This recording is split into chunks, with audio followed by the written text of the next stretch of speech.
Mayam Mukramsari to English Impact News Nay Raznongtongbam Manuhuna Hariba 360-degree analysis of news and events ta Mayam Butaram Lokri Haukiba October Gitang Kontramatu 31st October da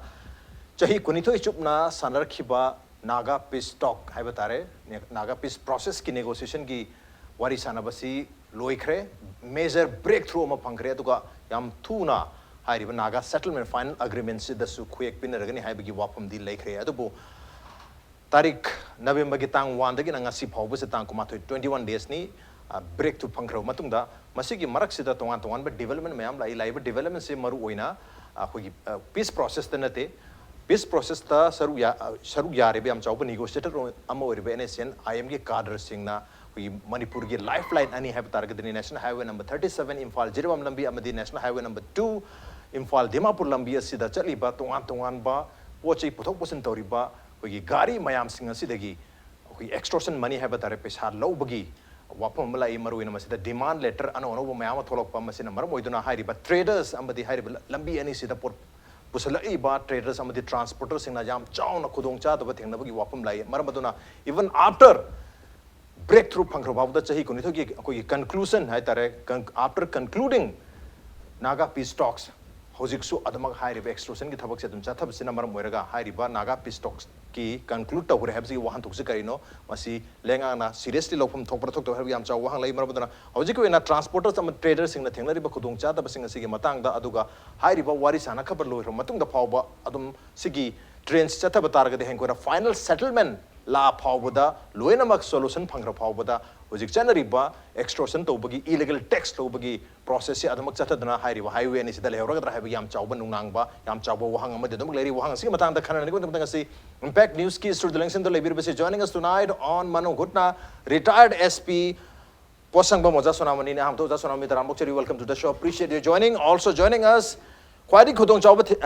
Cha the Henry Highway and Isida Maruina, traders and the transporters Singi Association Moriba Maruina, Manipur Traders and Transporters Association against extortion on National Highway number 37 Gi Secretary Oberiba L. Jayanandani, Jan Dabusutra Nokcheri, welcome to the show. Appreciate you joining too. And also joining us, BJP Manipadesh ki Biodiversity Cell ki Convener Oberiba Jar ke Somarjani, Uza Somarjani Nokcheri, welcome to the show. Appreciate you joining too. Ahan Basi ai Jayanandani dum lakcharage. Yam tongan ba khudong cha dum yam not only handaki numit kun kuma thoini si da hadi breakthrough phangra matung wari sanabul or matung da khudong cha da basi thengna banate how ki bachahi kya le sang chena adomak si ki problem si highway ni sirdum thengna dum labni adu haujikti yam chaun anoba wafam lai se handak chahi gi 2019 gi July gi tarik manga da thoki ba GPRN gi order hai batar authorization hai tare sina Stardust 2 agency ko ba agency ama khakta ma se authorize tawre aduga Imphal dala riba tongan ba traders and transporters sing asidagi July handak chahi 2019 ki July dagi na 2020 ki July pa fiscal year ni financial year ni masi ki financial year si ki oina ko gi kaino si sell tax si khongot na bagi wapam si palli mara madura handak ngasi dagi numit karane gi mamang tha Sunday numit sida hari ba ko gi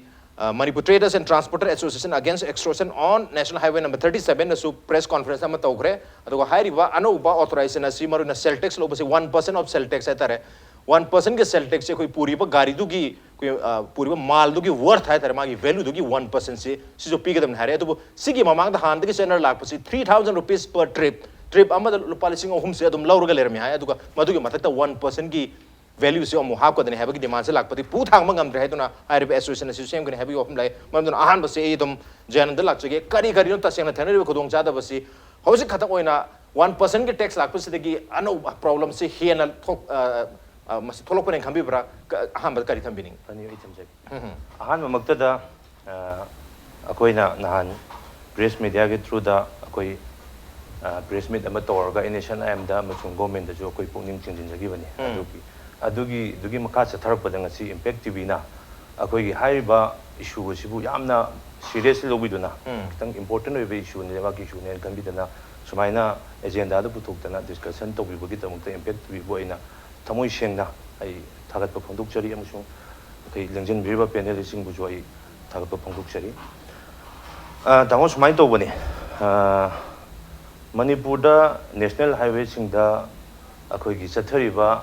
Akogi extortion, harassment, kidnapping, Tongan Makani Satari ꯑꯩꯈꯣꯏ ꯌꯥꯝ ꯅꯍꯥ ꯑꯣꯏꯖꯔꯤ ꯑꯗꯣ ꯑꯩꯈꯣꯏꯅ ꯍꯦꯛ ꯅꯤꯡꯁꯤꯡꯕ ꯊꯣꯛꯂꯛꯄꯗꯒꯤ ꯒ꯭ꯌꯥꯟ ꯇꯥꯔꯛꯄꯗꯒꯤ ꯑꯗꯨꯝ ꯊꯣꯛꯑꯒ ꯂꯩꯔꯝꯕ ꯊꯕꯛ ꯑꯃꯅꯤ ꯃꯁꯤ ꯑꯩꯈꯣꯏꯅ ꯇ꯭ꯔꯦꯗꯔ ꯑꯗꯒꯤ ꯇ꯭ꯔꯥꯟꯁꯄꯣꯔꯇꯔꯁꯤꯡꯁꯤꯅ ꯈꯥꯡꯉꯒ ꯂꯩꯔꯛꯑꯕ ꯃꯇꯝ ꯀꯨꯏꯅ ꯈꯥꯡꯉꯒ ꯂꯩꯔꯛꯑꯕ ꯑꯃꯅꯦꯕ ꯁꯤꯗ ꯁꯨꯝ ꯈꯥꯡꯉꯒ ꯂꯩꯔꯛꯄꯁꯤꯗ ꯑꯍꯥꯟꯕꯗꯗꯤ ꯑꯩꯈꯣꯏꯒꯤ ꯉꯁꯤꯗꯒꯤ ꯁꯝꯋꯦꯌꯔ ꯑꯔꯥꯎꯟ 10-15 days 10-15 years ꯃꯃꯥꯡꯗꯗꯤ ꯑꯌꯥꯝꯕ ꯑꯩꯈꯣꯏꯒꯤ ꯂꯥꯏꯐ ꯂꯥꯏꯟꯁꯦ ꯃꯅꯤꯄꯨꯔꯒꯤꯁꯤ ꯏꯝꯐꯥꯜ ꯗꯤꯃꯥꯄꯨꯔ ꯂꯝꯕꯤ ꯑꯣꯏꯔꯝꯃꯤ ꯖꯤ ꯂꯝꯕꯤꯁꯤꯗꯤ ꯑꯣꯄꯔꯦꯁꯅꯦꯜ ꯑꯣꯏꯔꯝꯗꯦ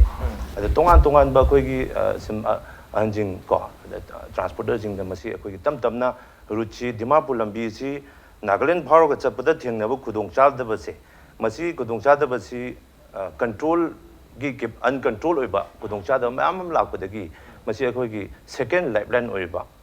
ꯏꯝꯐꯥꯜ ꯖꯤꯔꯤꯕꯥꯝ ꯂꯝꯕꯤꯁꯦ ꯃꯁꯤ ꯑꯩꯈꯣꯏꯒꯤ ꯑꯣꯄꯔꯦꯁꯅꯦꯜ ꯑꯣꯏꯅꯕ ꯀꯟꯅ ꯊꯋꯥꯏ ꯍꯛꯆꯥꯡ ꯌꯥꯎꯅ ꯑꯩꯈꯣꯏꯒꯤ ꯑꯇꯣꯞ ꯑꯇꯣꯞꯄ ꯇ꯭ꯔꯥꯟꯁꯄꯣꯔꯇꯔ ꯃꯤꯡ ꯑꯣꯏꯅ ꯄꯟꯖꯔꯕꯗ ꯃꯌꯥꯝ ꯑꯃ ꯑꯍꯟ ꯃꯌꯥꯝ ꯇꯧꯗꯅ ꯌꯥꯝ ꯋꯥꯅ ꯁꯤ ꯔꯨꯠꯁꯤ ꯑꯣꯄꯟ ꯇꯧꯅꯕ ꯍꯣꯠꯅꯗꯅ ꯒꯣꯔꯃꯦꯟꯅꯁꯨ ꯍꯣꯠꯅꯕꯤꯗꯅ ꯉꯁꯤꯗꯤ ꯑꯩꯈꯣꯏꯒꯤ ꯑꯗꯨꯝ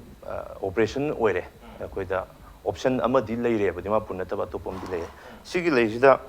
ꯆꯍꯤ 10ꯃꯨꯛꯀꯤ ꯃꯃꯥꯡꯁꯤꯗꯒꯤ ꯁꯤꯒꯤ ꯔꯨꯠꯁꯤꯗ NSN-IMC ꯑꯣꯏꯁꯅꯨ ꯑꯇꯣꯞꯄ ꯑꯣꯏꯁꯅꯨ ꯌꯥꯝꯅ ꯁꯨꯃꯥꯏꯅ ꯌꯥꯝꯅ ꯃꯔꯛ ꯃꯍꯥꯗ ꯂꯨꯠꯀꯤ ꯇꯥꯏꯞꯇ ꯊꯣꯛꯑꯝꯃꯒ ꯗꯥꯎ ꯌꯥꯗꯕ ꯑꯃꯅ ꯈꯨꯗꯣꯡꯊꯤꯕꯁꯦ ꯊꯦꯡꯅꯔꯒꯁꯨ ꯌꯥꯝꯅ ꯑꯩꯈꯣꯏꯒꯤ ꯑꯣꯔꯒꯅꯥꯏꯖ ꯑꯣꯏꯅ ꯇꯦꯛꯁ ꯀꯂꯦꯛꯁꯟꯁꯦ ꯇꯧꯔꯝꯗꯦ ꯑꯗꯨ ꯑꯌꯥꯝꯕ ꯍꯧꯖꯤꯛ ꯑꯗꯨꯝ ꯌꯦꯡꯕꯤꯌꯨ ꯃꯌꯥꯝꯅ ꯂꯩꯕꯥꯛ ꯃꯌꯥꯝꯅꯁꯨ ꯑꯦꯅꯥꯂꯥꯏꯁ ꯇꯧꯕꯤꯌꯨ ꯗꯤꯃꯥꯄꯨꯔ ꯂꯝꯕꯤꯔꯣꯝꯗ ꯆꯠꯂꯝꯕꯗꯒꯤ ꯂꯝꯕꯤ ꯌꯥꯗꯕꯗꯒꯤ ꯄ꯭ꯂꯁ ꯈꯨꯗꯣꯡꯆꯥꯗꯕꯗꯒꯤ ꯇꯞꯅ ꯇꯞꯅ ꯁꯨꯝ ꯕꯤꯖꯤꯅꯦꯁ ꯁꯦꯛꯇꯔꯁꯤꯡꯁꯦ ꯁꯣꯝꯗ ꯖꯤꯔꯤꯕꯥꯝ ꯂꯝꯕꯤꯔꯣꯝꯁꯤꯗ ꯑꯌꯥꯝꯕ ꯁꯨꯝ ꯁꯤꯞ ꯇꯧꯅꯔꯛꯄꯅꯤ ꯊꯥꯎ ꯆꯤꯡꯕꯁꯨ ꯖꯤꯔꯤꯕꯥꯝꯗ ꯇꯧꯅꯔꯦ ꯆꯦꯡ ꯆꯤꯡꯕꯁꯨ cement ꯆꯤꯡꯕꯁꯨ any kind of essential ꯀꯣꯃꯣꯗꯤꯇꯤꯁꯤꯡꯁꯦ ꯁꯣꯝ ꯅꯥꯀꯟꯁꯤꯗ ꯑꯌꯥꯝꯕ ꯁꯨꯝ ꯆꯠꯅꯔꯛꯄꯅꯦ ꯃꯁꯤꯒꯤ ꯐꯦꯛꯇꯔꯁꯤꯗꯤ ꯑꯩ ꯑꯗꯨꯝ ꯃꯌꯥꯝꯅ ꯈꯟꯕꯤꯔꯣꯀꯣ ꯑꯗꯨꯅ ꯁꯤꯒꯤ ꯂꯥꯛꯏꯕ ꯄꯣꯠꯁꯤꯗꯆꯍꯤ 10ꯃꯨꯛꯀꯤ ꯃꯃꯥꯡꯁꯤꯗ ꯑꯝꯇ ꯑꯗꯨꯝ ꯌꯥꯝ ꯑꯣꯄꯔꯦꯁꯅꯦꯜ ꯑꯣꯏꯔꯝꯗꯦ ꯂꯨꯄꯥ 500 ꯂꯧꯕ ꯍꯧꯔꯦ 500ꯗꯒꯤ 1000 ꯂꯧꯕ ꯍꯧꯔꯦ 1000ꯗꯒꯤ 2,000 ꯂꯧꯕ ꯍꯧꯔꯦ ꯁꯤ ꯁꯨꯝ ꯈꯥꯡꯒ ꯂꯥꯛꯑꯦ ꯍꯧꯖꯤꯛꯁꯤ at present ꯂꯨꯄꯥ 1,000 ꯍꯧꯔꯒ ꯏꯚꯟ ꯃꯌꯥꯝꯅꯁꯨ ꯃꯃꯥꯡꯗ ꯉꯁꯤꯗꯒꯤ ꯊꯥ ꯈꯔ ꯃꯃꯥꯡꯗ ꯏꯚꯟ ꯁꯤꯗꯒꯤ ꯖꯤꯔꯤꯗ ꯆꯠꯄ ꯐꯥꯎꯕ ꯍꯤꯟꯖꯥꯡ ꯅꯥꯄꯤ ꯆꯤꯡꯗꯩꯅ ꯑꯩꯈꯣꯏ ꯊꯦꯡꯅꯈ꯭ꯔꯦꯅ ꯄꯥꯎꯗ ꯑꯗ ꯂꯨꯄꯥ 1,000 ꯂꯧꯕꯗꯒꯤ ꯍꯧꯔꯒ ꯃꯥꯟꯗꯨꯒꯤ ꯃꯇꯨꯡꯏꯟꯅ ꯂꯨꯄꯥ 5,000 ꯂꯧꯕꯁꯨ ꯌꯥꯎꯔꯤ 3 ꯂꯧꯕꯁꯨ ꯌꯥꯎꯔꯤ ꯑꯩꯈꯣꯏꯅ ꯃꯗꯨ ꯑꯦꯚꯔꯦꯖꯇ ꯌꯦꯡꯉꯀꯥꯟꯗ 3,000ꯗꯤ ꯑꯗꯨꯝ ꯒꯥꯔꯤ ꯈꯨꯗꯤꯡꯒꯤ ꯍꯧꯖꯤꯛꯁꯦ ꯂꯧꯔꯤꯕ every month every day every month ꯂꯧꯔꯤꯕ ꯌꯥꯝꯅ ꯑꯣꯔꯒꯅꯥꯏꯖ ꯑꯣꯏꯕ ꯃꯑꯣꯡꯗ ꯂꯧꯔꯤ per tripta ꯂꯧꯔꯤ ꯃꯁꯤ ꯑꯩꯈꯣꯏ ꯅꯍꯥꯟ per tripta ꯂꯧꯔꯤ ꯃꯁꯤ ꯑꯩꯈꯣꯏꯅ as a businessman ꯑꯃ ꯑꯣꯏꯅ ꯃꯁꯤ ꯂꯩꯕꯥꯛ ꯃꯌꯥꯝꯗ ꯑꯦꯛꯁꯄꯣꯖ ꯇꯧꯔꯛꯄ ꯍꯥꯏꯁꯦ ꯑꯩꯈꯣꯏꯒꯤ ꯕꯤꯖꯤꯅꯦꯁꯇ ꯑꯗꯨꯛꯀꯤ ꯃꯇꯤꯛ ꯑꯩꯈꯣꯏꯒꯤ ꯌꯥꯝꯅ ꯑꯩꯈꯣꯏꯒꯤ in terms of challenge ꯑꯆꯧꯕ ꯑꯃꯅꯦ ꯑꯩꯈꯣꯏ ꯑꯩꯒꯤ ꯕꯤꯖꯤꯅꯦꯁ ꯑꯦꯖꯦꯟꯁꯤ NSN ꯊꯤꯡꯖꯤꯟꯈꯤꯕꯁꯨ ꯌꯥꯏ ꯋꯥꯔꯤꯕꯨꯀꯣ ꯑꯗꯨ ꯃꯁꯤ ꯈꯥꯡꯉ ꯂꯩꯕ ꯌꯥꯗ꯭ꯔꯦ ꯍꯥꯏꯕꯗ ꯁꯤ ꯊꯣꯛꯆꯔꯛꯑꯕꯅꯦꯕꯀꯣ ꯑꯗꯣ ꯁꯤꯒꯤ ꯍꯧꯖꯤꯛ ꯂꯧꯔꯤꯁꯤꯒꯤ ꯃꯊꯛꯇ ꯅꯍꯥꯟ ꯃꯣꯏꯒꯤ ꯑꯣꯔꯗꯔꯁꯤꯕꯨꯗꯤ ꯈꯔ ꯀꯨꯏꯔꯕ ꯃꯥꯜꯂꯦ ꯑꯗꯨ ꯏꯝꯄ꯭ꯂꯤꯃꯦꯟꯇꯦꯁꯟꯗꯤ ꯍꯧꯖꯤꯛ ꯑꯣꯔꯗꯔꯁꯤ ꯎꯠꯂꯒ ꯅꯍꯥꯟ ꯀꯨꯏꯗ꯭ꯔꯤꯉꯩꯗ ꯉꯁꯤꯗꯒꯤꯅ some 15-20 daysꯀꯤ ꯃꯃꯥꯡꯗꯒꯤ ꯀꯟꯅ ꯍꯧꯖꯤꯛꯀꯤ ꯍꯥꯏꯔꯤꯕ ꯇꯥꯃꯣꯗ ꯌꯥꯎꯔꯤꯕ ꯑꯣꯔꯗꯔꯁꯤ ꯎꯠꯂꯒ ꯋꯥꯆꯞꯇ ꯊꯥꯔꯒ ꯑꯅꯥꯗꯔ ꯄꯣꯠꯁꯤ ꯁꯄꯣꯁ ꯂꯨꯄꯥ 100 ꯑꯣꯏꯔꯦꯅꯦ ꯑꯩꯅ ꯆꯤꯡꯉꯤ ꯄꯣꯠꯁꯦ ꯂꯨꯄꯥ 100ꯁꯤꯒꯤ 1% ꯍꯥꯏꯕꯗꯤ ꯑꯩꯈꯣꯏꯅ ꯍꯣꯠꯆꯕ ꯃꯇꯝꯗ ꯑꯅꯥꯗꯔ ꯍꯧꯖꯤꯛꯀꯤ ꯂꯧꯔꯤꯕ ꯇꯦꯛꯁ 2,000, 3,000, 5,000 ꯂꯧꯔꯤꯕꯁꯦ ꯁꯤꯒ ꯆꯞ ꯃꯥꯟꯅꯕ another additional amaga lowge harapaneba that too another NSM I am ojaru another team hoju lising ani ohum lowriba team jena taba atop another team ama tholaga okay ko atop another team ama to lowge harapaneba adugi situation sida akoi moije compromise tawre handre atu itaragadi hojik as akoi businessman moina trader moina transporter oina mayam nasu kanbiyo akoi kai kanbata si akoi na piga do nate mayam hanadagi hona sathariba from decades businessmen jing sathari akoi na piga dam nate sidi praja dagi khom piga do ai kadong matha sadoino ai na khom ga hapchalaga yola loire tawar loire costing da hapul loire haibagi concept sida ne adu ngasidi aina haijaninge akoi gi BJP ki panelist su yaujari ko BJP ki jo new india la hauji akoi gi puthro ide hauji new manipur ne akoi kyam kuina transporter jing trader jing jina akoi gi si aina pibanate prajadi khom pibane na morally kyam kuina koi chathagi da sidi akoi expose to mathuk tai Government of India the khang matuk tai Government Manipur the khang matuk tai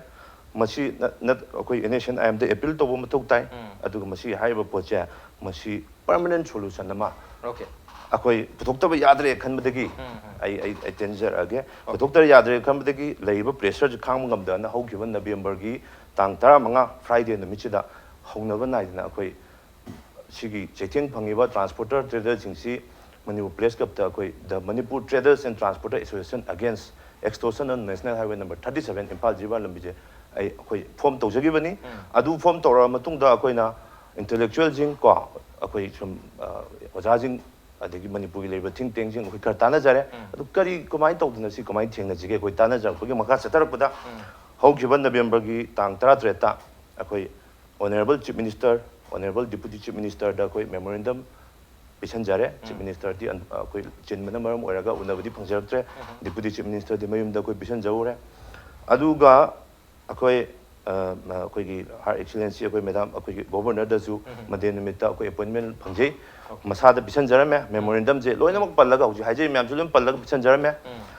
aduga hojiksi Government of India gi Honorable Prime Minister Honorable Home Minister adu adegi akoi gi DGP Chief Secretary da akoi memorandum je khar phajaba mongda semaga akoi preparation loimuk tawbu loijare hayeng je akoi chunjoi choidena akoi submit tawjarani si bogda akoi tawjare and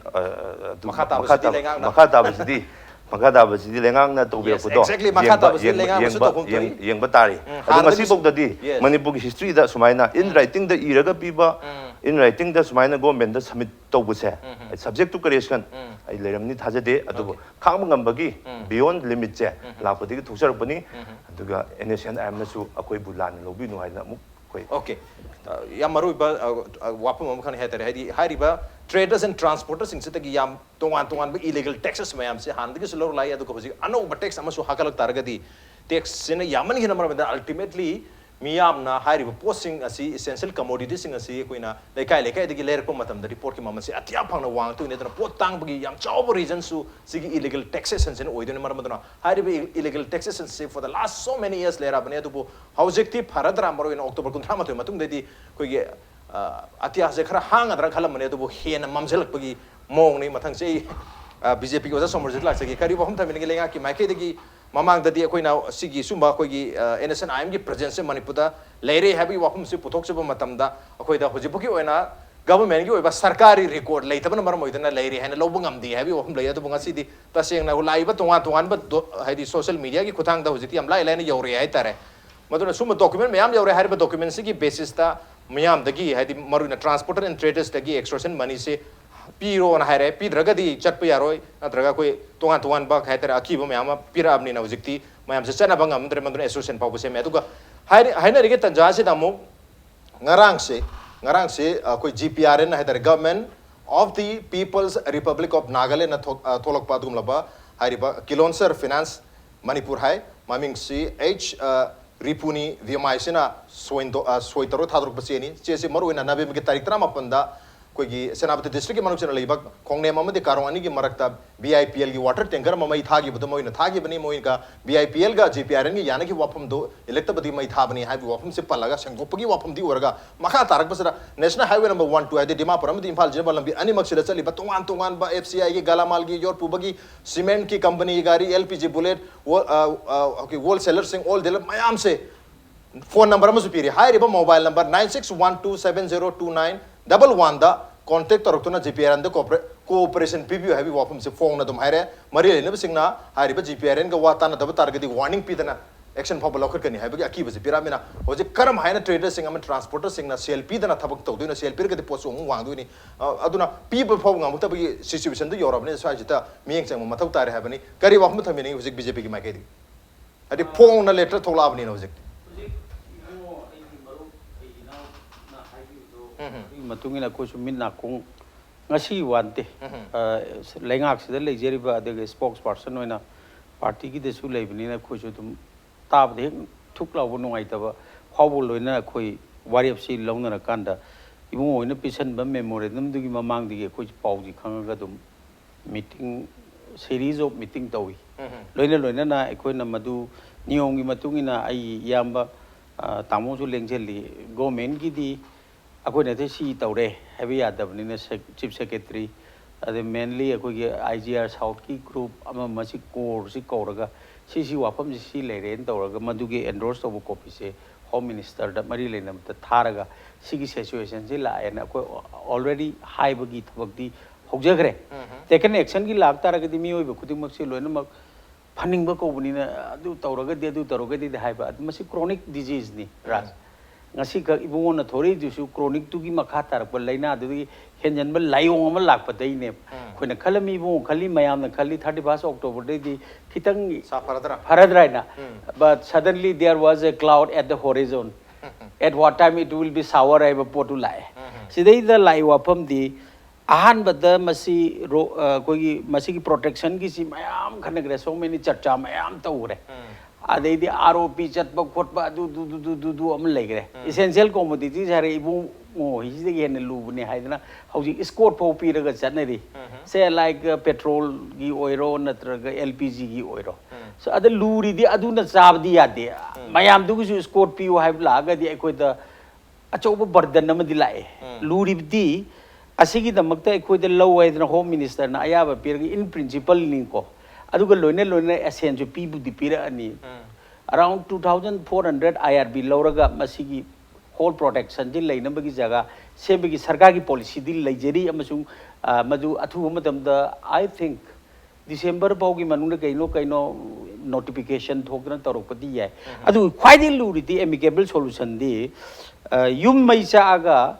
कमाई चाइनो न solution पोरक्तो नि खनबदु नते खुदक त चोंगसलगा मई कन बदुने या मरु ओरिदि अदो हौजि गांगनेरिबे panelist अहुमना गांगनेरगसु चाकति जादे यादि थाउ लागता यादि थुम लागता यादि एनी एसेंशियल कमोडिटीज मैम से this a question of 28 lakhs people gi ne not only valley ge nate chingju yauri ne adegi aikoina haibada ai yamba tamu sonam ni su yauri ibu su yauri koina haibisi da ngana ngange tawdi singna palen akoi da lady se we are blaming we should not blame to any party that they have the error extortion ki matang la agadi yam gre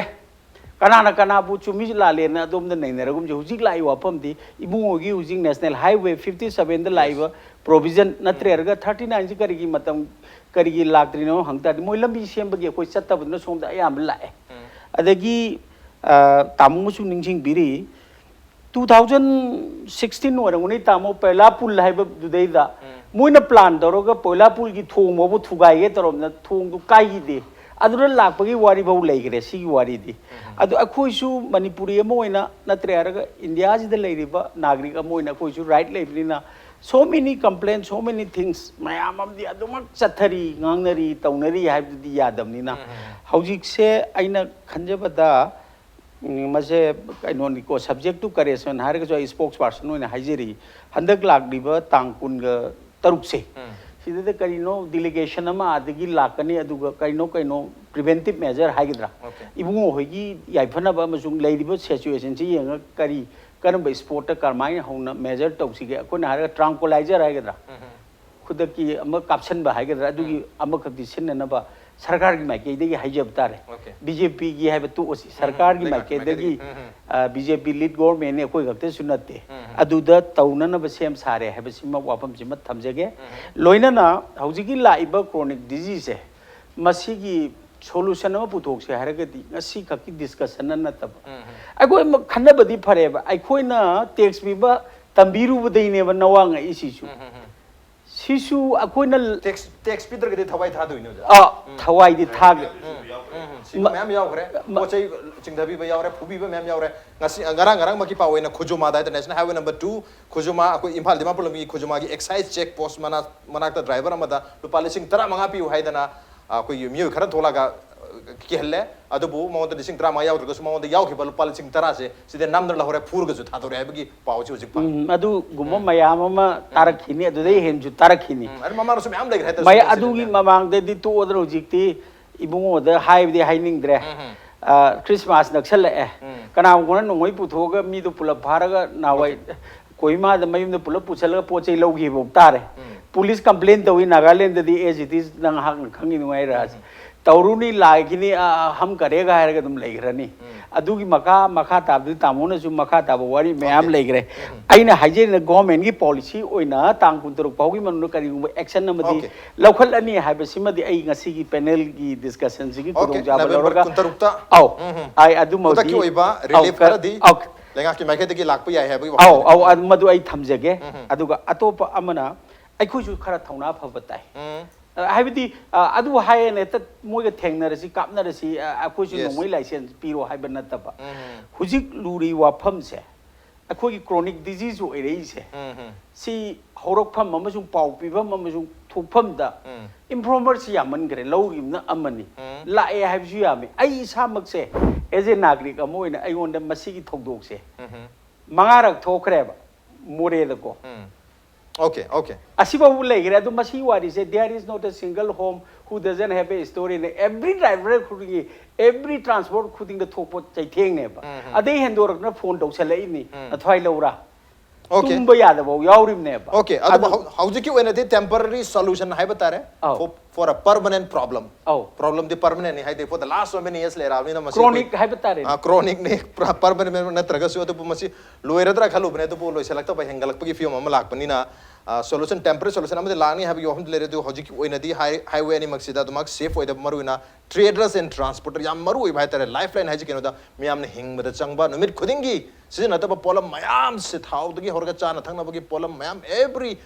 item mayam je hari highway ani gi khuthang da pusalak pani highway ani sida lai ba transporters and traders sing dagi sales yam chaw chaw lok targadi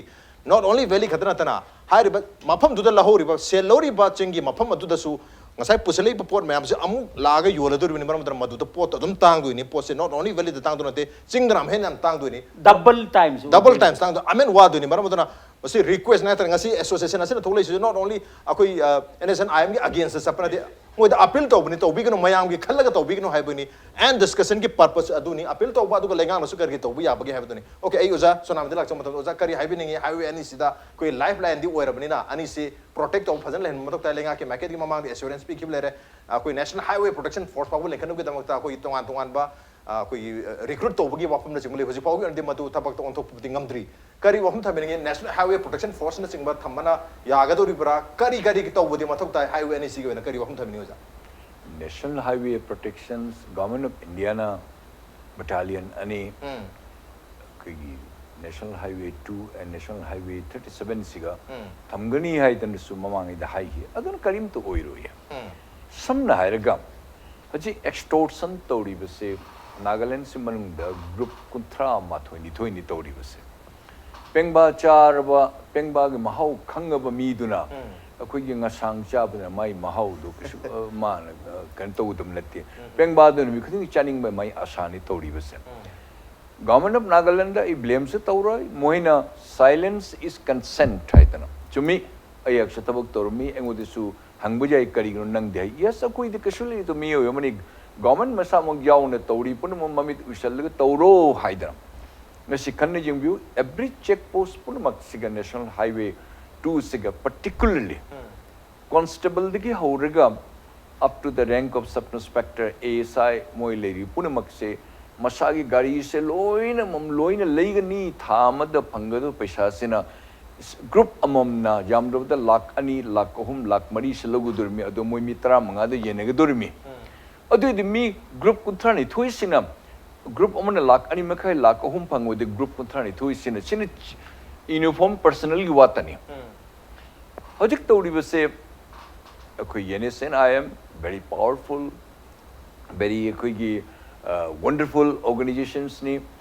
aji government of India ga wari sana khulon tauri kholi matam mama the government of India na hai hi no ni sumain ton extortion highway se tauri be samase topi ro akoi nokoi gi budget chahi da kayam changi akoi ni pigani hai da government of India na masibu sumai ton hai moine kari hai gi ge bu no this is our national tax mase kana the extortion to bunate government of India diga koi budget lo koi darkar leiti hai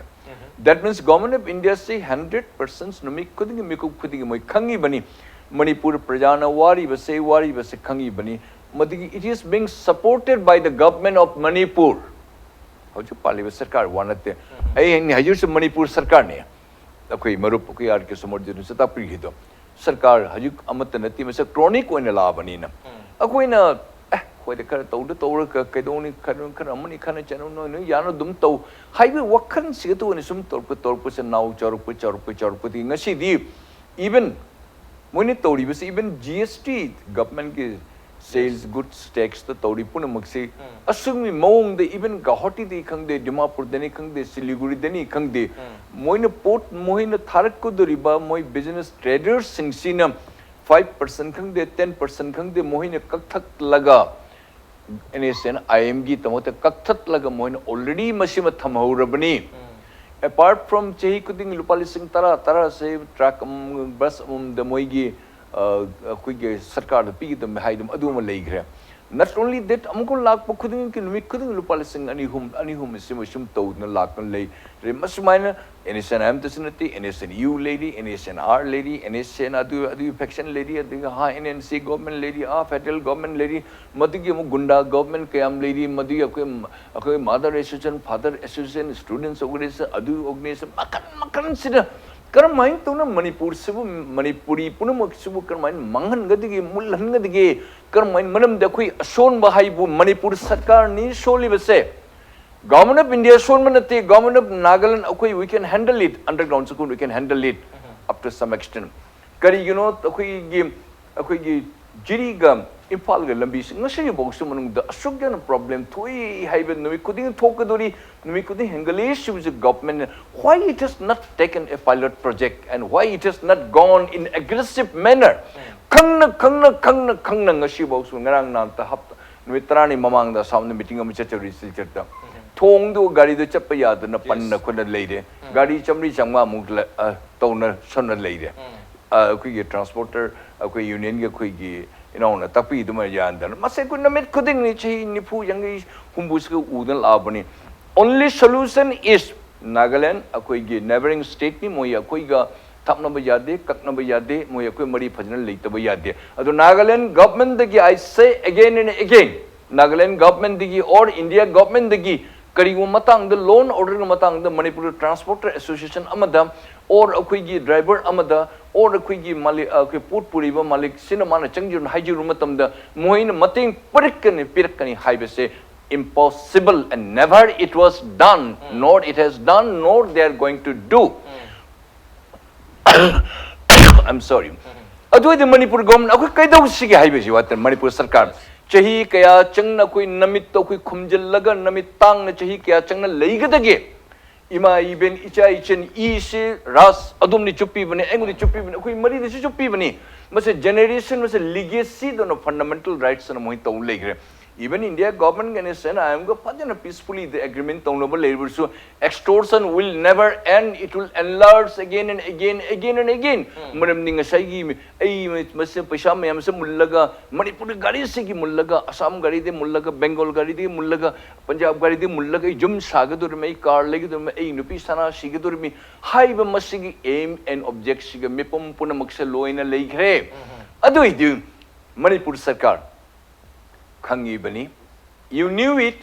Manipur ki hek gate manakta mau manakta unauthorized group amana akoi extortion ka koi lady Manipur sarkar you knew it you know it and you will not do it adir kadawat why you blame the Nagaland government why you blame the nation IM nasagi state ta isagi state ta leiriba asibo se no ni thingmang amdraga how dare you that you go and said that no Nagaland chalaga no ngang ni kokne samu gi matung de pena na khong ba haibado man the only solution is aina taja bada lamsang den hafrong gi lambi ama sembu do rehen tai machi chei kun chang da kun thra chang da god knows akuni jiri lambi gi thong makru ga kanoga kui barak ki thong su nala gummani comparison to the Brahmaputra chei manga taruk tere chang apara sam lower assam ga link to base akui ye kanoga Tezpur digina Guwahati lakpa khotpa punu national highway the link to chei tere ni panda 5.6 kilometers sangba turi akui gi Brahmaputra thong shimla akui gi na not even a furlong hardly akui gi 200-300 meter gumatani asi thong sibu sembi datna leiraga ngasi bo samu leptan le hore ka makong di jing hore karam bachi de karam matrata juk ki matu na karam juk lakpa dan thong ge semani adun sige semaga masun ya machat patarabadi up to some extent minimize to buya gani adu nungba da muka satin pairaga bag pairaga so gyam tan paisa noi chi pi bra chi pi ko ne collection to no what is that adu is it the Manipur government you are encouraging it Yes. noi khangi nangi police station nungba da leri bani nangi SP leri you are providing all sort of your manpower your intelligence department lady adu bag pairaga khau yal ai chepiu nungba hogi hotel mayam tu macha du satin par lepe chepiu kari gane khoni sum hangbad sini sen gi mai tax cp de lan ba jaro adu takpudi manipur sarkar manipur da praja punamak gyan tabiu nomadi manipur gi chief minister gi jum gi mathakta आद नागालैंड के flag लागा थे लगदोरे अदुगी तंजादा नोहिसु लोइन थादोगा लोइन मणिपुर थादोगा मपान लोइन चेप मतम लाकनी you are too late ngasi manipur praja me kaptana mami tapi or tadana kuina khang ngani jimu tiles ki piece amada rajasthan da 13 rupees pe plate amada manipur da 387 rupees jole tiles ki piece amada 13 rupees chehi tara hun sorry rupa tara hun de pibdo si jo to lupa chohum ga marfu tarin kari guna ina hangba tanjada truck ki lupa lakh mari ki pi de bajade adu gate mayam sing tax pi including manipur da leiriba akoi uniform khangde different uniform different group ki chanbi ba mayam su nagaland akoi chanbiri su maina manipur su chanbiri bani do moi hingbai tamak ta moi su moi min su mani hana ad mayam pura pulla tori pura manipur sarkar na masi nagaland thingba sungam ngamoy Mr. Rabi, the honor His Excellency Governor of Nagaland, Jam Tobung Mamini Koli, Man Lakta promised also never he will be able to do it. Mase Moi E the Chang Rabani. Manamadana, Manipur Sarkana Toge Haibatardi, Manipur the Lady Lambi say alternatives say Mase Pajan Mase Shambu, Shambi the To, Adungashi Ngangi say Hindi the Haraga. Party matauga whisky nuski mayam lo thaminaraga tap ten ngong minir tanja in bhai nang engu haying sin mateng to bine hai tanja hoi tauge nongala hangu de अरे भाई रात गया तो बात गया ngarang thai kar kana angkhani noi me memorandum tap tan official me memorandum dai pare jing okay I will look into it so itorotha I will look into it after 100 years maybe ngasi bo thong che chehi humutara chei cham rom sure thong hai bi se beli bridge ke thong se haire to na driver mayam sin mamit na pitan kaptan leiri bo wadan leiri ba moina wari ba sa koi si cha ne koi si ina ne koi si ya mani ne madu da moina pora ga koi set ka dormi cha ga dormi akoi da koi harau dormi mai family pun musin mai nupa sing mai mari mata sing so mamit to pitan jungle da liba phu da na khot na tauri ba chabam thapum leite da pare adu ma tonga na mu leire manipur sarkar na lambi set दिक्कत होगी okay लंबी से ददी मरु ओइना हारी बा थोंग अनि मक्रू थोंग अमदी Barack थोंग होजिक लेरिबा fume सिन नाला ने passenger या खोंगबान गुम यादने याम चाव तुरे नते खोंगबान नाला गुम यादने कंपैरिजन तो कोई बराक थोंग येउ हादी कोई केनोगी ब्रह्मपुत्र थोंग गुम येउ तारगदी कैसु लेबा थोंग नते अदु ngasi फावबा साबंगम लेरे कोई भूमि पूजा का सु तौग्रमनि 2017 अदु ngasi फावबा कोई पिलर फावबा फजन लोइसन ngam लेहुरी हंदक तारीख 19 स्वाइ सिदा नोंग खिदंग चु मतमदा लेखोम लेरांग मरक सिदा गाड़ी नाम से अमत चट यादतना गाड़ी नाम चलली पैसेंजर गाड़ी फाव पैसेंजर खोंगना लांद्रगदी हारिबा थोंग अनि की कंडीशन सी मी यावरगा चटप यादबा फिल्म लेरे मरबदना कोई माल पुबा गाड़ी हाइबा तारे सिदी करम हाइना लालंग वदगे हाबि याम चबो वहां लेरी मरबदना हारिबा लंबी अनि सी लाइफ लाइन ने मणिपुर की हाय अदु मणिपुर की लाइफ लाइन ओरिबरा NSN IM की लाइफ लाइन ओरिबरा हेबगी वहां अमदि अदमक लेरे ऑन द नो ब्रेक तन उजगे वहां सिकलर ना ब्रेक तम तंजर के पेक न्यूज में ता no लेबी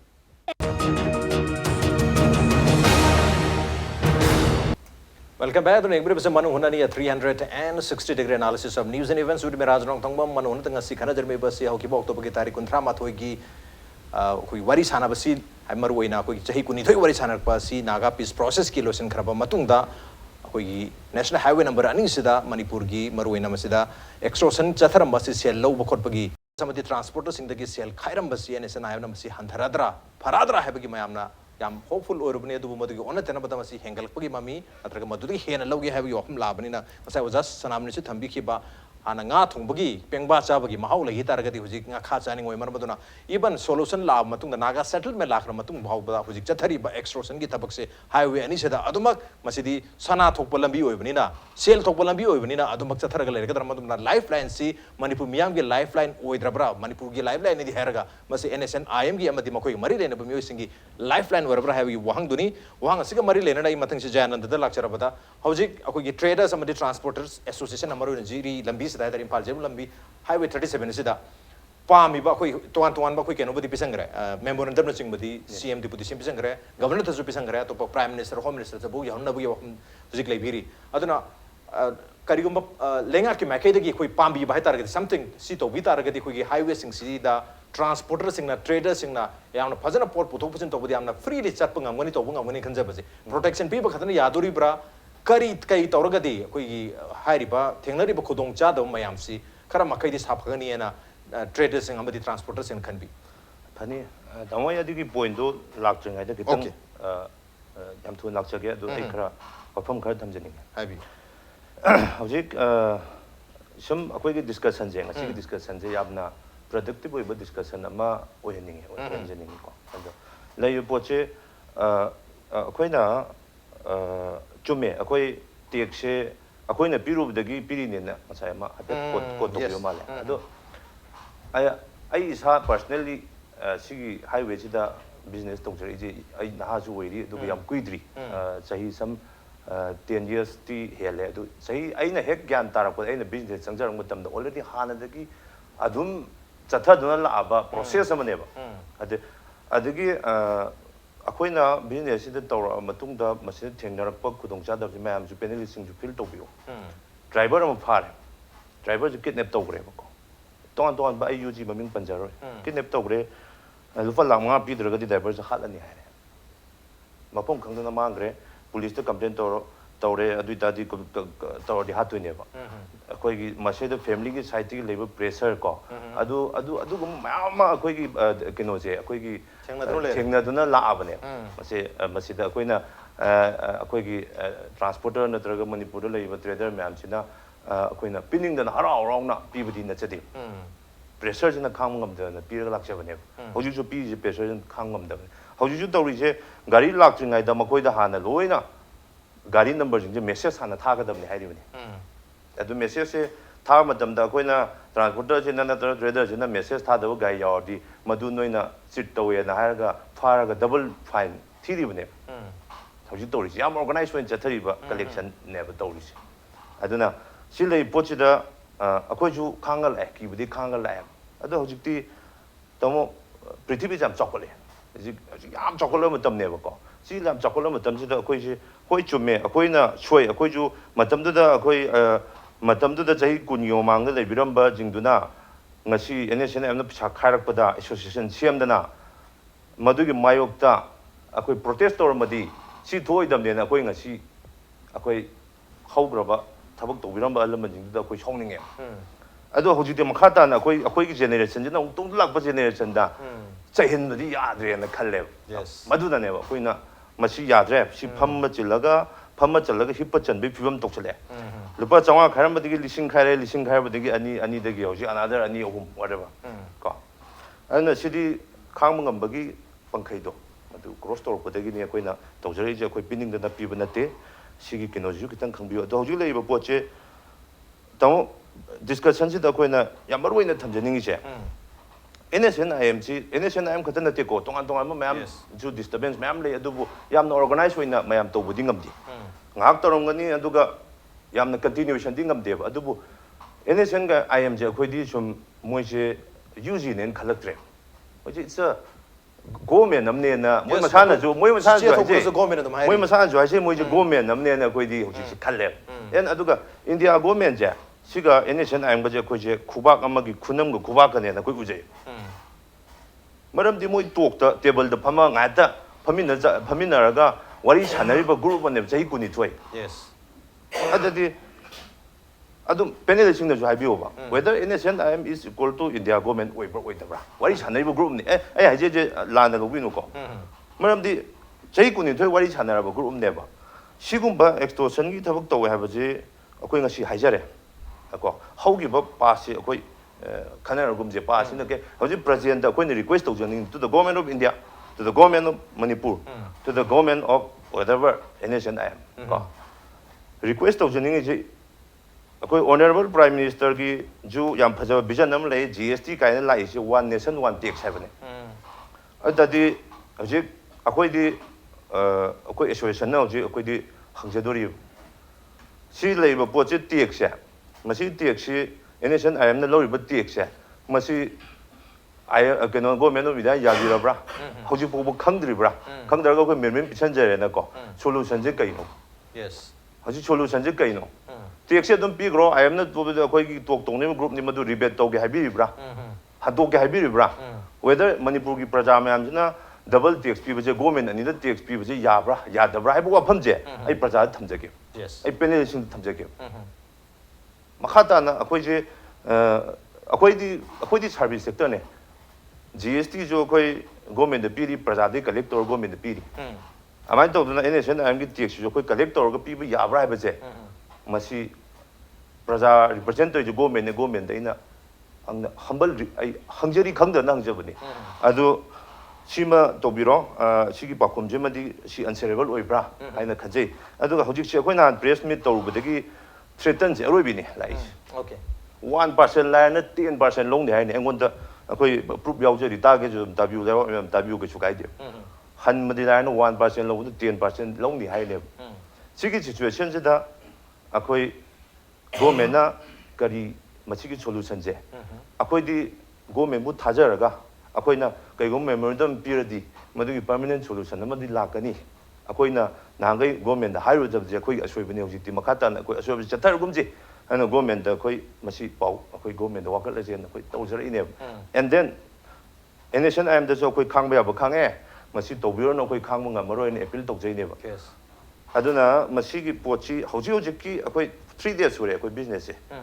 akoi thingaga pura hoji amta tawde ba maramdi moina so ek lakpaga adu tongne da tongni hairi ko marak sida lakpa matam da so ngarang nan diverging pu jai dana torpo yawe ba ko adu akoi hoji ti sum immediate haitare ko si akoi ai gi sum khajabada masi dawona nga sai hangjaba question du dai laksege immediate oiba hoji immediate oiba ani chonga leini sidi ai sum ai personally ko hoji hoji ki oiba temporary arrangement ama solution ama permanent oibadana India government na request I appeal to the government of India to the government of Manipur nungba da seda pesa khai myam je table da adum leiraba kangku ni table da mukat pubiro dima bodo leiba kangku je table sin table da yaud da kangku ebjala komai to bundu tidok biro aduga masi table da pubiro aduga noi pesa khai je khai ga no na haiba ngambam thopra na khale because moje arot po mi na te moje koi government tok to leiba mi ma kangbu group amane ana masi admai toraga sigi khaiba je permanent solution ama pubiro nadraga na te se loba ya bo eraga na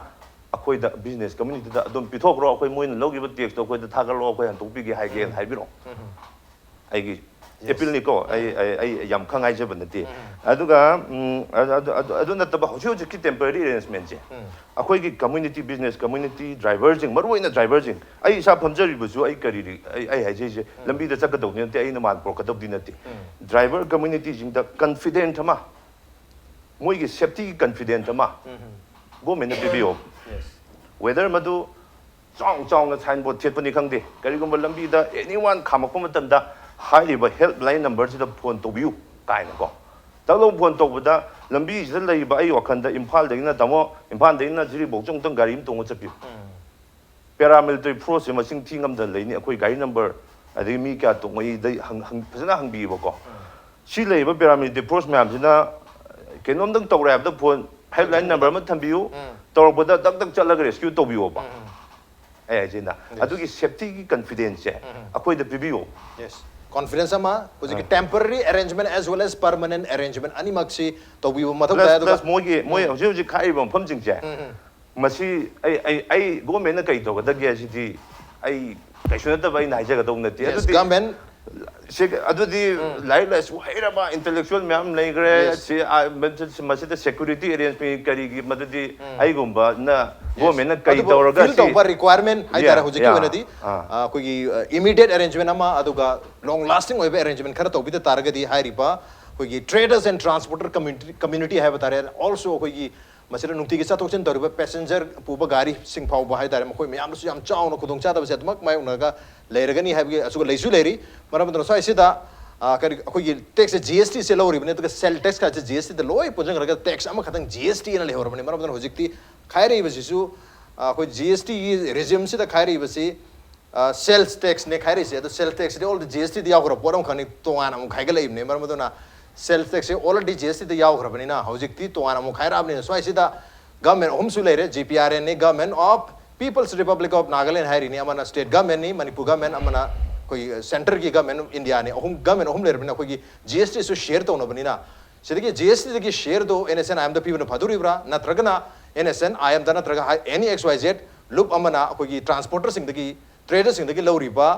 tax मैम illegal taxation मैम से लेंगा हंदोपीदुरबा refund तौबीदुरा हाइबगी याम चाबो वहां अमल लैदुरी अदुगा प्लस अखोगी सेफ्टी के कॉन्फिडेंस में पीद्रगति कनामता लंबी सिर चटपंग मोइदु वाफम लागतोरे होजिकति याम चाउना थ्रेसु लाय केनोदा मुंगनाबा मा हाइतारे रिक्वेस्ट तोरु बाइतारे सि तौबिरनु हाइदना for the first time probably exposed to bai gadram yam khangna khangalak pagi poram labdina hojikti hena mungna bagi pim amsu laktore adai dura ya arrangement se makal makha mayam gi tawduri immediate arrangement ma tari kuntruk ta langne budi habiri ado matang sai da kogi association ke maike de jaran da wafum su tabira tang kun mathu den kuntur pokse akoi kai to ga legi ge min mangani se ke tawdur ke tarung se ke tawdur ke argo humni mari ne am su se kem tawduna le rebani manga rebani mi tara mayam sida prokata poche mayam pallaga le ri mayam se kamai to wai wang duni kari wahum thamini bjp dilak sai I think that he is the first person to expose such a thing in front of people and eye open. Masidai irrelevant weather I mate of the pension jagge. A quickie mountain and terrace the cry lumino cry kangdino toba jaga the part at the power of Yabagi lapses to Lebanina. Security they had them with the scenery at the lie at Torga Jadu, which I am Paris late every year. Adubu, I know Kanjabagi so far on my knowledge. Previous government na Lokopangamam, the Bado, Ashamda, Adom Tabiraguni, Tamozu Kambiraguni, Sirampur, Vaxi Ghat, illegal tax. Every day, 15,000 trucks, 15,000 going say. So they lupa lishing amaga chahum, then lishing Zatruk say low the Maitaba Kotpa, Moju Jatarameba. Adu government tuna Assamgi government willingly. Tawi Auna Tankai Benicam de Karatorpumatam the Yam Dravada. Loinamag amicable solution di I por AFD Namni Taja de Tamonas or Habiri. Adu masi chronic ne habi jo koi kaugum si tawbode bu moi thamari mangadi uchi dong koi chen je leba masi gi apply che khoi gi taraf se tagi su party gi taraf tagi as a spokesperson oina khoi de su khoi lengak de su hajer bani miyam na pami basi sentiment tu ga emotion du na te action taken du thu na lo bai ji taw matam de huji ibungo na habi bu jaga jaga sida Karino, Muyeta, Baba Sarga sing the wing long by Tartung Natamina. Machi Loraga, a quick lady, I have a port of Lak Taragati. I BJP Mikey Digi, Hajavatarak government, give Mikey the Urgasu, I'm too nongini, I Natang with the Ruga, the high number Dugi Highway one. She is a crackazo, I Horen Danso, Sanabi, I worry. Adumasi, Mui the Mang, even Mui grievances. Moi the Uzila hurdle, Adagi, Mui the fall of a field, a Prazana Quidi and Gadu meeing. Could you look Kopchelaga, Assam, the Sarban, the Sorno Minister, Natogiba, Adumna, say he anis the Mui Taweva, Adu Vaxigata, Masung, Siram Pudozi, Adugi Sabakto, Lake Raito, Uchi, this why the Sirabuning is why the Mule, Madugi, Wapam, and Natabita. How do we on this spot, if you want to talk with Numbagi Satin Ganba, Oibi, no Nedo, Oibi, or maybe Kongsangdo, Oibi. Ziri Masangi Munaparo, the kilometer Chani Kunjita Toy worrying out then. Whereas Ziri district with the way Hagela put the Tamelong district, you get a Kaipunda, do way, Kaimaido, way, or Namlong do way. Army the Loile, Army the Harakane, Amko Paka other name Mila, Amko Inko Pakarneka, Amkakare, Hamasburi, Harakaneva. See the Pakanima, the Karakida, the Army police is not Nakal and do from army is the more Tony Toro to a couple company I will live in. And a Huzik, as I tamon to talk with Wapama, Tongs it Tong now. She doesn't politics still lady eras. Okay. Kainoganda Ton Nifu Pushal Lakatoba Gari do Sagdragadi, Ton try Banaporo, but the improvement later. Amana, how you did not under Tabi, is now Sierra Signa, Chomlap Lauraga, Chomlap Pavagi and Samzida. Tong Sav the land, Tong Makong Pusalak, never wapams later, but that Langak Sinadi, Matiza, the Banana Prajana, the Lauviba. Area Kara the Echo is cooperation, Pangdagi, Awabasuras later, but in Nate. I do hang go, Meneta, Pura randomly no talk of your Havisu late. Housing measure the Tauri. मरम अदुदगी ओइरमसु याई करिगुम खरद villain सरकार ना helicopter का transport का लाइबा जे वखन मयाम दुदगी नि मरम दे होजिति infrastructure से कमाई लाकेबु लमम दा अदु लेरे पैसा चुक थादा बाय लेत्रे हिल अमल लेरे हिल दु जुगो चादरदि अदुगी मानबल बैलेंस की पैसा ओइना थादा द्रगदि करमाइन लंबी सेमदुइनो हाइबो वाफम सुलाई सिदा honourable MP mister RK Ranjan जु चाइरुरे ट्रेन की मतंग सी मरी दि लेनदे नोय करिगिनो 2021 दा लोइने एर 24 चथरे से सर पुछलक तो पोतु पुछलकतना अइना सुमाइना फलांगे नब याब्रा हर ड्रॉबैक ति लैयेबा अदु हुजिकसु इबोंगी मांगदा आई वासपसु फजदे अदुबु अइना हाजिरजे नुमि कुंतर तांग कुंतरुक से सी मनुंग तौवे याब एक्शन कर दी सुख सोइदना तौरपग लोइना इबुंगो होइगी ग्रीवेंसेस सु खंगजरगा as a whole in the people of Manipur की वाफम जो आई खंजरगा बीजेपी की स्पोक्स पर्सन मोन एज वेल एज सरकार सिदा अखोगी पुश तौबा एप्रीहेंशिप ओइबो ओइदबदु तोकथोगा तौदब यादे हाइबा पोतो अखोई लेरिबो खुदिमक से लोइना अदुगी फील तौवेबा अखोई ngasi फावरे से आई ngasi तामो येंगो कुशले रिटायर तौग्रे सही कया यौरे अखोई बो हुबु काखले सिगी मनुना थोइबो वारीदी ओके अतो लेंगा की ओइबा मेकानिज्म है तारे कोई टेम्पररी बुद्धि याम तुन लाने बुद्धि ताक पिरे दुबु हुजिकी कोई पैसेंजर चट पे याब यादबगी अदगी पोट पुबु याब यादबगी थोंग साबगी पोचै पुसलक याब यादबगी मयाम लेरि मयाम से कोई लेंगा ना याम चावबा डिसीजन है तारे याम फजबा स्टेप अम लौद्रगदी वारी सानबनी खंगदे नत्रगा आइगी फोर्स नरगा तौबनी खंगदे लेंगा ना तौदना सुम लैतारगदी हाइरिबा प्रॉब्लम मयाम से अदुमक ngahaki wani yanagi taragasu after few days amu hanjalak pai film da leido boom reng to bi film da dum leido re maramaduna lenga ki am chawba chap chaba stand abum lohum thoi keno to hojikti traders and transporter association su stand am lore hairiba government home sida haitare GPRN da su government of India da su state government da su loina ma request tore sigi da makta warashan amu pubiro amicable solution ma idana loisal pujur matam su loisal kre closing remark oina uza dagi laksage kari to hum thoi kamai toksi haina suggest to be ras अखोई मरुप को यार के summer दिन topic है मयम खंदब दिन ते government yes खल्ली डिटरमिनेशन हाइबा से 370 आर्टिकल 35A आर्टिकल लोने लथोप ngami कयाम चाउ द होल वर्ल्ड की इशू मनी your will power is number 1 चुमी हाना तोर दिन अखोई की ऑनरेबल चीफ मिनिस्टर पालियो बिरेन साहब मायम he is an young dynamic and very energetic मा तबयम तौगी तौई अति तौसी तु मा मथन से तौब ngamaktaba man wahi mahai tamo jum se pairu bode kullingo inga to na lepanga to heninga hai gum tawi ne mase khar samjin do ya de ne han khar phajin to biram bode in mu repair to dusu ya bane hai bane mamang ida naga hills train sang area na matam du kauri tanja da army ga naga underground ga confrontation na mi ta na tawni tanja sigap army ki convoy na akoi gi transport पुनमक से transport पुनमक से lion मोने escort तो रपई हजी कोई solution अम कक्तंग हाइबदी गवर्नमेंट ऑफ इंडिया दा मसे को तौ हन बसुंगे यादी नत्र दे कोई नागालैंड से को बॉयकॉट तौरनी हाइबसे मसीगी नुपा थोकना ओके गवर्नमेंट की लेंगा कोडी बना मसे कोई हाइब ngमबदी up to some extent can तौगिने खनि जेंबियो हजी लेरिबसे people's mindset se Nagaland leriba I'm not blaming Nagaland leriba mayam purama adubu encourage to bugum tawriya ba akoi purika de chekadam natabne kari kai gi hai wakan se BJP ki spokesman na koi na no tak pikri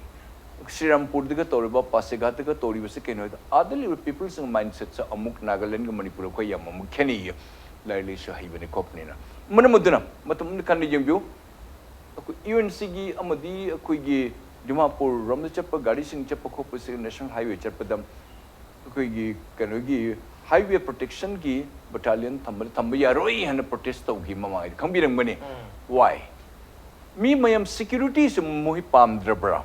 security thamaga extortion se khara handarakadra mohi interest karakadra highway questions ma laine ko moduna koi neighbor highway se Nagaland koi good neighbor ni tamdu shunga yadi atu akoi gi tamukta hingak ma akoi chakko thorangi tamukta oiba tarbadi isha gi state ta phawdba jiri gi imphal lambi se mase akoi gi hoji akoi gi petroleum oil and gases or akoi gi LPG mayam punamuk se lone escort tor pubang amaga kari kai ge government of India to more than 13 lakh 14 lakhs army lady central police organizations ke mayam more than akui 7-8 lakhs mayam lady moi mayam si mating loraga mase ayam matam da akui ge post amadigi amadigi amani handover tawraga hoi khating inconvenient do oiba type harassment di kharadi phagani aduna mase security se adequate security masa hai je ngoming nate rasan takui grido manga mun numi tarani ma tawro khul mama de ko honorable speaker ma jiri lambi yade tawraga speaker chaluraga gari ma am pu lai the hero do to nate no nate it's a matter of years it's a matter of decades tawrka dormni tung de kari thon da na ba we must take a firm decision government of Manipur praja punamak thamoi yamna chai Manipur praja mai chai Manipur praja punamak yamna khoi phuri khaudi khoi gi isadi I kakthog I chupthog pibani highway se masi kaubiganu lengak te leriba mayam sanjau paiba mayam punamak te loi noi tamak te di noi gi digi di khoi I lokthok se I mayam khoi gi blood bank de porga hapchang de leire khoi de blood bank di paisa khoi leitam khoi leiba ngamde madu noi comfortable loi and please think for the people you are for the people and do it quickly if need be mayam punam se ko thoraga civil society organization ka ko bi kari toru phagade ge highway the thun to view de masi matang na tahodr badi hanjan show itano toduna manipur pumut mut kani manipur the praja mam leibang amoi akoi kapna tan okay la hojekti bol se lenga ki court lere lenga na firm decision ama determination ama golena sidi tawrage ko haina tawdaba taragadi sigi problem si adum chronic work laksu lakpani exactly lenga ki yamna clear will lama siru uthok matuk tari madu natragadi sigi problem se ekta sort out to basi ngamoiduni will is the only way on the road ngasi onadi manu honagi thoram se mata chalu sin jarge ngasi ki thoram se da oja somorjid jayananda amadi oja sonamena lengbir ton ngasi ki thoram se ba thawa happy kiba amadi mapong khan gidam ta amukan tha chumrukari appreciate you joining Masana ngasi ki manu honagi thoram ngasi ki edition se karam to bi ko kan bir pi agani ko mail id de impacttvnews@gmail.com natraga ko ki Facebook page www.facebook.com/impactvmanipur da join to birga comment amadi feedback tha birak pi agani well ladies and gentlemen thank you so much for joining us from the other side of the screen until next time this is Rajnath Om signing out kurumjari